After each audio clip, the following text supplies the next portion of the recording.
रामायणामध्ये पासून कृष्ण काळापासून अनेक दाखले आपल्याला देता येऊ शकतात की त्यावेळी सुद्धा म्हणजे अगदी द्रोणाचार्यांनी सुद्धा त्याचा वापर केलेला आहे. कृष्णाने कुब्जेला जेव्हा स्पर्शनी बरं केलं 3 ठिकाणी जेव्हा ती वाकडी झालेली होती, ज्याला आजच्या जमान्यात आपण कुबड येणं किंवा स्कोलोसिस होणं असं म्हणतो, आणि ती जेव्हा कंसासाठी अत्तराचा लेप घेऊन चालली होती तेव्हा कृष्णाने तिला पाहिलं आणि तिला 3-4 ठिकाणी तिने स्पर्शलहरी त्यांनी दिल्या, म्हणजे संवाहन, आणि ती सरळ झाली. हा एक उल्लेख आपल्याला आढळतो.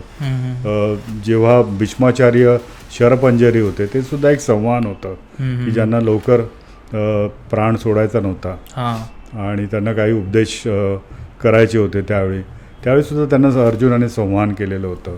अर्जुनाला कृष्णाने संवाहन केलेलं आहे त्याच्या गुडघ्यासाठी. तर असे अनेक उल्लेख अगदी पुराण काळापासून आपल्याला आढळून येतात आणि हे अगदी सर्व प्रकारच्या आजारांवर, दुखण्यावर याचा फायदा होतो.